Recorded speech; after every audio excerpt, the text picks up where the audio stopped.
సర్వేపల్లి నియోజకవర్గం మనుబోలు మండలం కొండూరు సత్రంలో సర్వేపల్లి నియోజకవర్గంలో ఓడిపోయి ఎమ్మెల్సీగా మంత్రిగా ఎన్నో అభివృద్ధి పనులు చేశానని, జిల్లా పరిషత్ చైర్మన్గా మంత్రిగా ఏం చేశాడో చెప్పాలని సర్వేపల్లి నియోజకవర్గ టీడీపీ అభ్యర్థి సోమిరెడ్డి చంద్రమోహన్ రెడ్డి సవాల్ విసిరారు.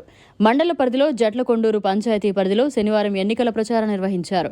2014-19 సంవత్సర కాలంలో మనుబోలు, వెంకటాచలం, పొదలకూరు, ముత్తుకూరు తదితర చోట్ల ఎన్నో అభివృద్ధి పనులు చేశానని, నేడు కాకాని వ్యవసాయ శాఖ మంత్రిగా ఒక పట్ట స్ప్రేయర్ కూడా ఇవ్వలేదని, మాటలు తప్ప ఏమీ చేయలేదంటూ ఎద్దేవా చేశారు. ఈ 3 సంవత్సరాల కాలంలో మంత్రిగా తనను తిట్టడం తప్ప ఒరగబెట్టిందేమీ లేదంటూ దుయ్యబట్టారు. ఉక్రెయిన్ యుద్ధం, చైనాలో వరదలు, మన దేశంలో వరదలు తదితర అంశాలతో వడ్ల రేట్లు పెరిగాయన్నారు. గతంలో మిల్లర్ల వద్ద తాను 100 కోట్లు తీసుకున్నారని చెప్పిన కాకాని నేడు 50 కోట్లు ముట్టాయని చెబుతున్నారని మాట మీద నిలకడలేని వ్యక్తి అంటూ విమర్శించారు. నేను 14-19 తెలుగుదేశం ప్రభుత్వంలో నేను గెలవకపోయినప్పటికీ శాశ్వతమైన నీటి సమస్యలు పరిష్కారం చేశాం. ఒకటి, కండలేరు సిస్టమ్ కింద మనుబోలు నుంచి కొలనకుదురు వరకు ఆ గ్రామాలన్నిటికీ 1.5 టీఎంసీ 1.47 టీఎంసీ ఉంటే 2.5 టీఎంసీలు చేయించా. రేగుపడి బండేపల్లి కెనాల్ 44 కోట్లకి శాంక్షన్ చేయించి ల్యాండ్ ఎక్విజిషన్ పోను 24 కోట్లతో 11% లెస్ టెండర్ కోట్ చేసి పని మొదలుపెట్టించా. దాదాపు 4 కోట్ల చిల్లర పని జరిగింది. జరిగే పనిని కాకాని గోవర్ధన్ రెడ్డి ఆపేసి మళ్ళీ ఆయన ఒక స్టేట్మెంట్ ఇచ్చాడు. చంద్రమోహన్ రెడ్డి ఏం చేయలేకపోయాడు. 2019లో మా ప్రభుత్వం వస్తే 24 కంతా అంటే ఆ బ్యాలెన్స్ వర్క్కి 5 సంవత్సరాలు కావాలంట. 24 కంతా పూర్తి చేసి నేను ఓట్లు అడుగుతాను తప్ప పూర్తి చేయకపోతే ఓట్లు అడగను అన్నాడు. Great agriculture minister for money culture ఆయన సెలవు ఇచ్చాడు నేను అడగనని. వస్తే మాట మీద నిలబడతాడేమో, మనుబోలు మండలంలో ప్రజల్ని ఓటు అడగడేమో అనుకుంటా. కానీ ఆయన జీవితంలో మాట మీద నిలబడింది లేదు, దోపిడీ తప్ప. అందుకే నేను ఏమంటానంటే, నీకు అసలు క్రెడిబిలిటీ లేదయ్యా గోవర్ధన్ రెడ్డి గారు. మమ్మల్ని తిట్టడం తప్ప నువ్వుగా నీ బ్రాండ్ నియోజకవర్గంలో నేను చెప్తా ఓడిపోయి నేను నీ పొదలకూరు మండలం నుంచి, మనుబోలు నుంచి, వెంకటాచలం రూఅర్బన్ మండలం తెచ్చిన దగ్గర నుంచి నేను చెప్తా. సర్వేపల్లి నియోజకవర్గం నువ్వు జిల్లా పరిషత్ చైర్మన్గా 10 సంవత్సరాలు ఎమ్మెల్యేగా, మంత్రిగా, వ్యవసాయ మంత్రిగా పట్టీ లేవు, ఒక స్ప్రేయరీ లేవు. నువ్వు మాటలు తప్ప ఇంకేం లేదు అని చెప్తున్నాడు. అప్పుడంతా నన్ను ఎలక్షన్కి ముందు 19 ఎలక్షన్ ముందు రైస్ మిల్లర్స్ తీరే 100 కోట్లు తినేసేసాడు అని మాట్లాడాడు.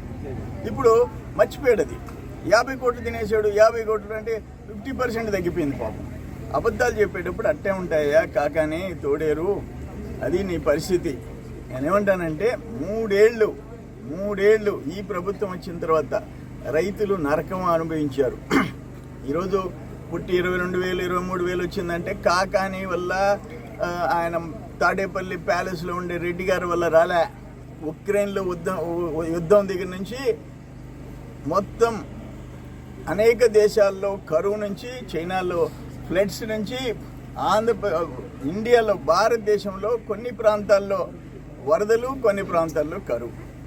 అల్టిమేట్గా రేటు వచ్చింది. అంతవరకు వాళ్ళ అదృష్టం, రైతుల అదృష్టం. నీ వల్ల తెల్లారింది కాదు. ఫస్ట్ 3 years ఇల్లు గవర్నమెంట్కి అమ్ముకుంటే 6 నెలలు 150 కేజీలు 200 కేజీలు పుట్టికి ఎక్స్ట్రా. అది నీ చరిత్ర. ఇవన్నీ పోనిచ్చి నేను ఒకటే సర్వేపల్లి ప్రజలను కోరుకునేది, మా టైంలో అవినీతి, అక్రమాలు, దోపిడీలు, మొత్తం చెరువులు, ఎర్రమట్టి, కొండలు పిండి చేసి దుర్మార్గాలకి మేము పాల్పడలేం. మా నాయకులు, మా కార్యకర్తలు పాల్పడలేం. నిజాయితీగా బతికారు. అది చూసి మాకు ఓట్లేమని చెప్పి కంపేర్ చేసుకోండి. ఈరోజు 5 సంవత్సరాలు దుర్మార్గాలు. ఇప్పుడు కూడా గిరిజనులకి మేము జట్లకొండూరుకు వస్తే గిరిజనులకి వార్నింగ్, మీరు కానీ చంద్రమోహన్ రెడ్డి ప్రచారంలో కనబడితే రేపటి నుంచి మీకు రేషన్ ఉండదు, పింఛన్లు ఉండదు అని చెప్పేసి బెదిరించిపోతారంట. ఏమనుకుంటున్నారు మీరు? అందుకనే ఎస్పీని లేపేశాం. 1 సైడ్గా ఉండాడని ఎస్పీని లేపేశాం. అందరూ అధికారులు ఇప్పుడు ఒళ్ళు దగ్గర పెట్టుకొని ప్రవర్తిస్తున్నారు. ఈరోజు అక్కడ ఇన్ని సంవత్సరాలు 5 సంవత్సరాలు గ్రావెల్, ఇసుక, మట్టి దోచుకుంటుంటే రెస్పాండ్ కాలే. ఈరోజు రెవెన్యూ పోయి శ్రీకాంత్ కాలనీ ఈదగాల్లో ఆ 4 టిప్పర్లు ఒక మిషన్ని సీజ్ చేశారు. అంతకుముందు చేయలేదే అధికారులు, అంతకుముందు ఊడిగం చేస్తున్నారు, ఇప్పుడు ఒళ్ళు దగ్గర పెట్టుకొని పనిచేస్తున్నారు. సర్వేపల్లి నియోజకవర్గం స్పెషలా? ఒక ఎంపీడీఓ 3 సంవత్సరాలు దాటితే ఎలక్షన్ రూల్స్ ప్రకారం ఎలక్షన్ షెడ్యూల్ వచ్చిన తర్వాత ఇక్కడ ఉండకూడదు.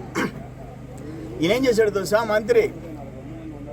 5 మందిలో 4 ఎంపీడీఓలు కాకుండా ఏఓలు, సూపరింటెండెంట్ని, గుమస్తాల్ని ఎంపీడీఓ ఇన్ఛార్జీలుగా పెట్టి 20 సంవత్సరాలు ఇక్కడ పనిచేసే వాడిని ఇన్ఛార్జీలుగా పెట్టాడు. నేను ఎలక్షన్ కమిషన్కి లెటర్ పెట్టా, ఇప్పుడు యాక్షన్ తీసుకున్నట్టుగా తెలుస్తూ ఉంది. సరళాదేవి ఉంది, ఆమె ఆయనకి సేవలు చేసుకుంటుంది. మంత్రికి కొంచెం కాకపోతే కొంచెం సిగ్గుండాలి ఆ మనిషికి. 5 సంవత్సరాలు 3 సంవత్సరాలు ఇక్కడ ఉండి జిల్లాలో 3 సంవత్సరాలు పనిచేసిన ఎంపీడీఓ ఉండకూడదు. నువ్వు ఎంపీడీఓ ఉండి 3 సంవత్సరాలు ఎంపీడీఓ, మంత్రి దగ్గర ఓఎస్టీ, ఎట్లుంటావు నువ్వు జిల్లాలో? నీ సంగతి కూడా వదిలిపెట్టే ప్రసక్తిలే. మరిన్ని అప్డేట్స్ కోసం మన HN9 టీవీ ఛానల్ ని సబ్స్క్రైబ్ చేసుకోండి.